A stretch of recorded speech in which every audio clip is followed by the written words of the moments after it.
Hey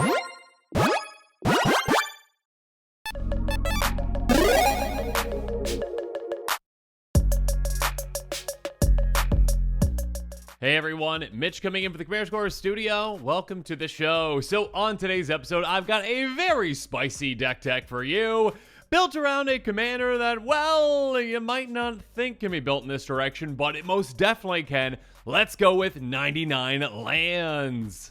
That's right, every single card in this deck is a land except for the commander, which of course is Etali Primal Conqueror, a 7/7 Elder Dinosaur trample that costs 5 red.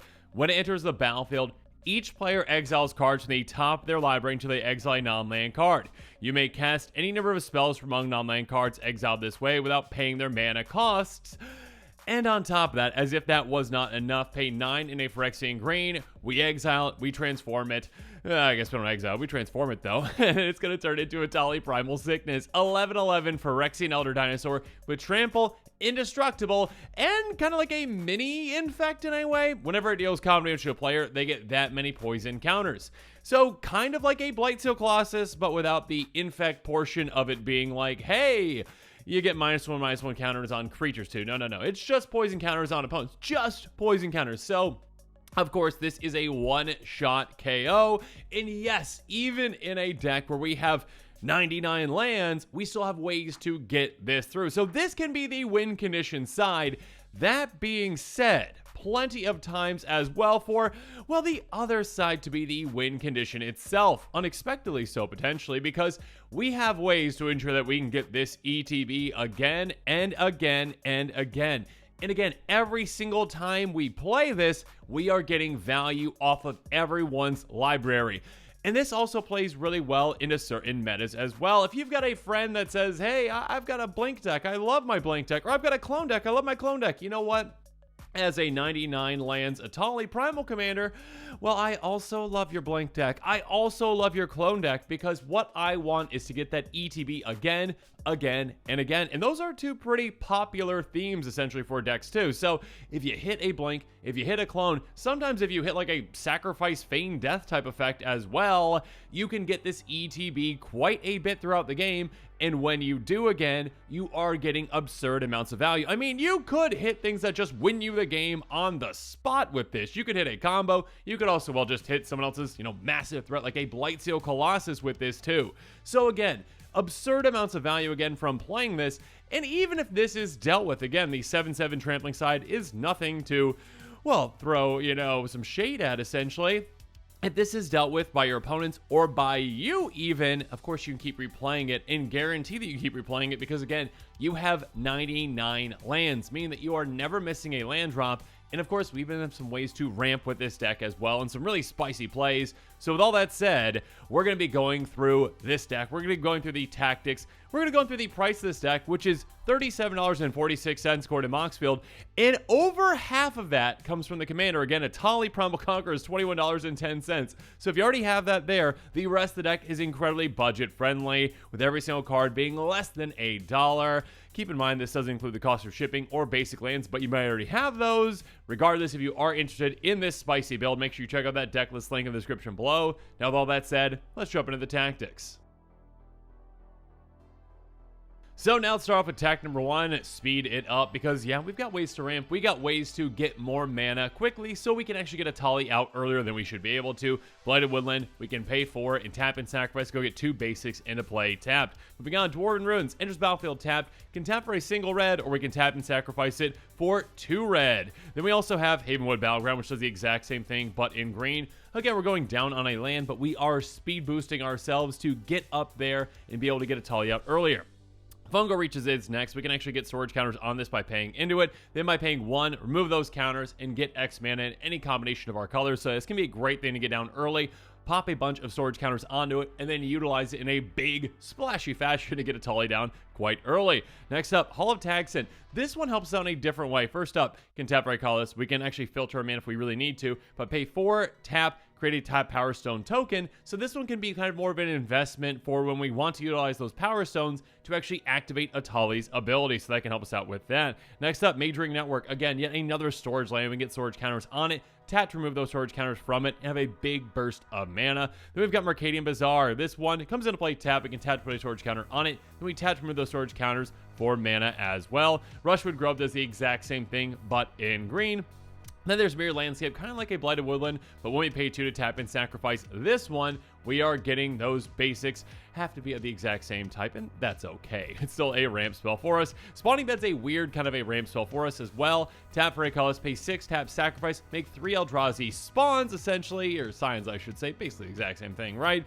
Which we can sacrifice for mana. So kind of like a mini ritual effect for us. Temple of the False God, a land that is typically terrible in most decks out there, but very good in a 99 lands deck because we always will have 5 lands when we play this, because we're not going to play it before then. I mean, I guess we can, it doesn't really matter too much, but we are always going to have 5 lands for this, so it's essentially a land that can always just tap for 2. Next up, we got Urza's Mine, Urza's Power Plant, and Urza's Tower, of course, each of which just tap for 1, but all 3 together, when they are in play, they tap for 7 mana in total. And then finally, there's Tangled Florahedron.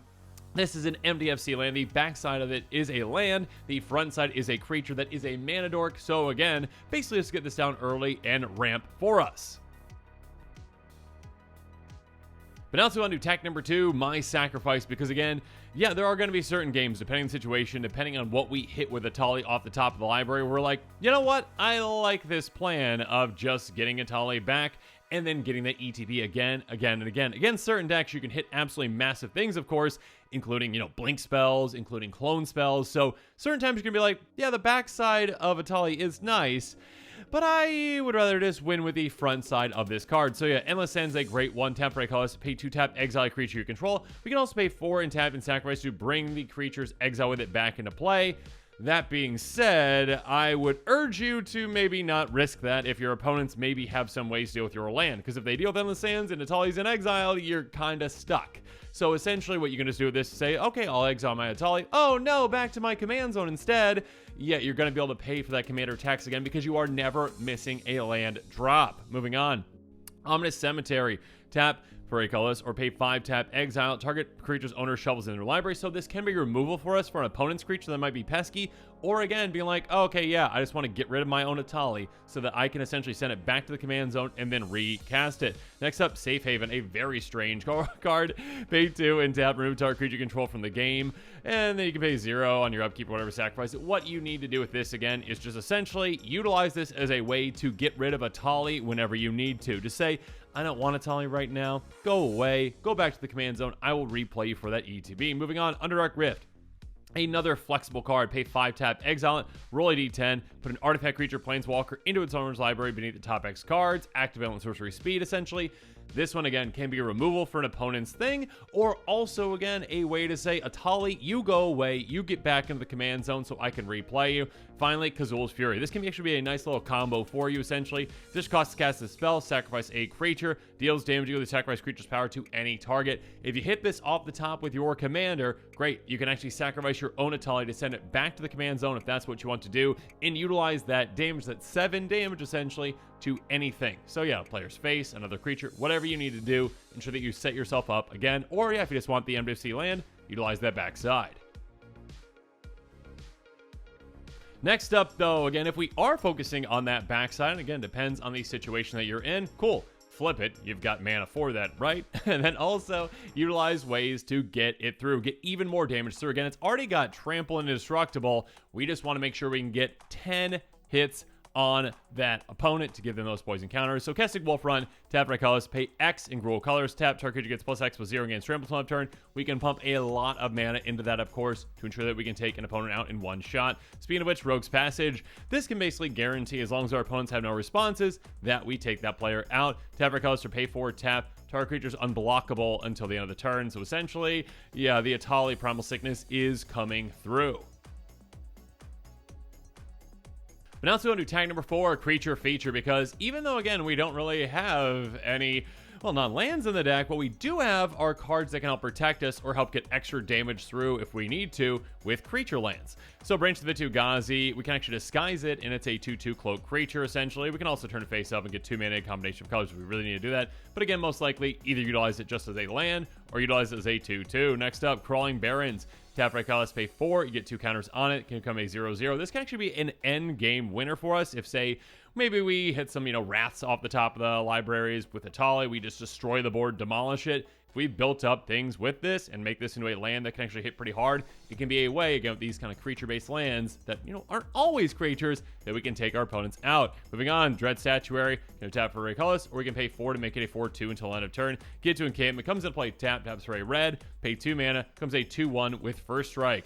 Hostile Desert, again, we do have certain lands that are going to be sacrificed. We do have certain lands that can go from our hand into our graveyard, so we can utilize those with the desert. Pay 2, exile 1 from our graveyard, comes a 3/4 until end of turn. Mobilize District, basically pay 4 mana, or 3 if we've got legendaries in play, or a legendary in play, I should say. Comes a 3/3 until end of turn. Raging Ravine, enters battlefield tapped, can tap for either of our colors. We can also pay to make it a 3/3, and whenever it attacks, it's going to get a counter on it. So again, it can actually build over time, become quite a threat for us. Restless Ridgeline, enters battlefield taps for colors as well. Make it a 3/4 until end of turn. When it attacks, another target attacking creature gets +2/+0 until end of turn. Untap it. So again, basically give Etali pseudo vigilance, and again, that extra 2 points of damage can be massive for us. Treetop Village, enters battlefield, taps for a green. We can make it into a 3/3 ape with trample until end of turn. Urza's Factory, pay 7, tap, make a 2/2. That's quite nice for us, actually. Again, we're going to have a lot of mana throughout the game. We can utilize this when needed. Zoetic Cavern, also another kind of morph type creature, essentially.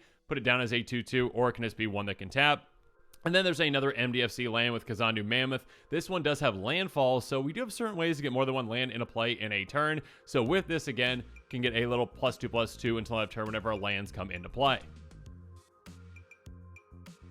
Next up, though, we're not quite done with our creatures and our lands just yet. We got Creature Creation, tactic number 5, found to the consoles. Pay 5, tap, sacrifice, make 2 1/1 Thopters. Gargoyle Caster, speaking of flyers, pay 5, tap, sacrifice, make a 3/4 with flying. Carekeep, this one's not going to make flyers, but it is a great resource for us. Pay 1 and a red, tap, make a 0/1 Kobold. So we can just keep doing this again and again and again to just fill the board with chump blockers when needed. And Mishra's Factory, pay 1, comes a 2/2 until end of turn. It's still a land for us. So again, if we need that emergency blocker or that emergency attacker, just pay simple 1 mana to do so.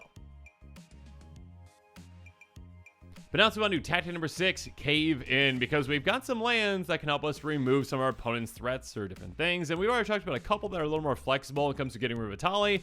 This one, Blast Zone, probably won't ever get rid of Etali, but it can help us with other things too. Enters the battlefield, a charge counter on it, tap right colors. We can pay XX, tap, put X charge counters on it, pay 3, tap, sacrifice, destroy each non-land permanent with converted mana cost equal to the number of counters.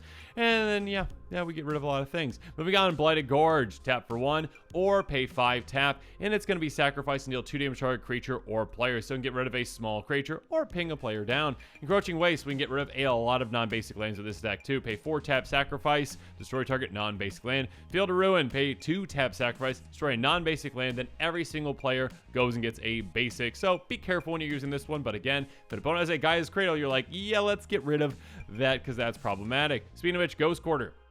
Tap, sacrifice this one, destroy land. They go get that basic as well. Not Bold Slumber Mound. Pay 6, tap, sacrifice this one, destroy land. We get a 4/4. So again, this does not replace that land for that opponent, and we actually get a creature out of this too. Tectonic Edge. Pay 1, tap, sacrifice, destroy a non-basic land. Only if they control 4 more lands.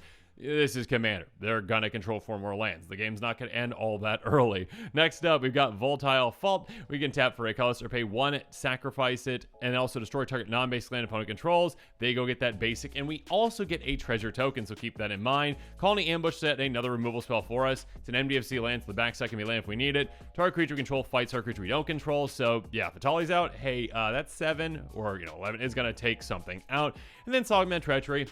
Set another MDFC card. We gain control of target creature until end of turn. We untap it, gains haste until end of turn. So basically, hey, I'd like to threaten that creature. Let me take it. I'm going to send it into a bad situation at someone else. Usually that can take it out. Or again, we can actually just put that other player that we're swinging at into a bad position as well. But now let's move on to tactic number 7, dig down, because our lands can actually help us dig in this deck as well to get to other lands that we need a little more. So Archer Araska, Ascend. Once we get the Sage's Bless, we can pay 5, tap, and draw a card. Cryptic Caves, we can pay 1 and tap and sacrifice this to draw a card if we control 5 or more lands. Then we've got Crystal Grotto, enters the battlefield, scry 1 to some free value for us. This can also filter our mana if need be. Desert of the Fervent, we can cycle this away for 2 mana. Desert of the Indomitable, exact same thing. Forgotten Cave, cycle it away for 1. Galfrey Council Chamber, enters the battlefield, surveil 1, so again, some great card selection for us there. Tap for a colorless, or tap for 1 mana of any color. Yeah, we don't have any Time Lords or Aliens, though, and that's okay. The other part of it really helps us. Gyreed Sanitarium, tap for 8 colors, pay 2. Each player loots, so again, we can get rid of a card we don't need. Maybe dig into something a little better. Slippery Karst, again, cycling away for 2 mana. So does Smoldering Crater as well. Biblioplex, pay 2, tap, look at the top card of your library. Instant or sorcery, you can reveal it, put it in our hand. If we don't, we put it in our graveyard, which is nice. Again, a nice card selection for us. Then we've got the Grey Havens. Enters battlefield, scry 1. We can also tap to add 1 mana of any legendary creature cards in our graveyard. Typically, we're not going to get Etali in our graveyard, but that's okay. Throw the High City. We can also introduce the Monarch into the game. Again, depending on what we hit off the top of everyone's libraries, we can just set an incredible board situation where we are just flush with power. And if that's the case and we're in a good spot, hey, let's just introduce the Monarch to it. Even if we're not in that situation, we still have, the Primal Sickness side of our commander where we're just getting very deadly. We can introduce the Monarch for some extra card advantage. Takacia's Dig Site, pay 3, tap, surveil 1. So again, some great card selection there. Tranquil Thicket can easily be cycled away for just 1 mana. And Zalfira and Void, again, a free scry for us. ETB, scry 1, taps for a colorless. Next up, though, let's go to tactic number 8, thin it, because yes, we've got ways to thin down our library to ensure that, well, hey, let's get rid of some of those basics. Let's draw into some more interesting things. First up, Ash Barrens, pay 1 to basic land cycle this away, or again, does not even enter the battlefield tap. Keep in mind that we want to ensure that we can always play Etali when we want to play Etali. So these kinds of lands can be really huge. Moving on, Bant Panorama. Again, we can pay 1 to tap and sacrifice, go get a forest. Grixis Panorama, do the exact same thing, but for a mountain. Promising Vein, go get any of our basic lands into play, tap, when we pay 1 to tap and sacrifice. So does Shire Terrace. Interminable Moraine, the exact same thing, but at 2 mana to tap and sacrifice this one. Then Warped Landscape as well does the exact same thing. Again, having these come into play untapped is absolutely massive for us for that flexibility. Next up, though, let's go to tactic number 9, Value Town, because, again, incremental value can just help us throughout the game, and even if just a little bit of value, that can really help us out too. Glimmer Post enters the battlefield, gain 1 for each locust on the battlefield. If our opponents don't have any, well, we're still just gaining 1 life, which can still just be great for us. Again, just a little extra life can help. Moving on to Shep Oasis. We can tap our colors. We can tap and pay that 1 life for a green if we need that green. Pay 1 green, tap, sacrifice a desert, which of course includes this. Target creature gets +2 restore until end of turn. Activate only at sorcery speed. Again, that extra boost, that extra giant growth can be just what we need to get a Etali Primal Sickness damage through to win. Radiant Fountain enters the battlefield, gain 2 life. Seraph Sanctuary enters the battlefield, gain 1 life. On top of that, if you're playing against Angel Tribal and you're hitting them off the top of the library with Etali, congratulations, you gain extra life whenever Angels enter the battlefield under your control. And then finally, let's move on to attack number 10, any color, because yeah, we also have ways to, well, utilize any of our colors, like Command Tower, of course, can tap for either of our colors. Exotic Orchard typically can, depending on our opponent's land situation. Great Hall of Citadel, this one can tap for a colorless, or we can pay 1 to tap for 2 mana, any combination of colors, for legendary spells, which of course includes our commander. Mossfire Valley, pay 1 in tap it for our colors, so essentially filtering our mana. Path of Ancestry, enters the battlefield tap. We can tap for either of our colors, and when we cast a creature spell that shares a type with our commander, like our commander, we scry 1, so some extra card selection there. Secluded Courtyard enters the battlefield. We're going to be choosing our commander's type, essentially.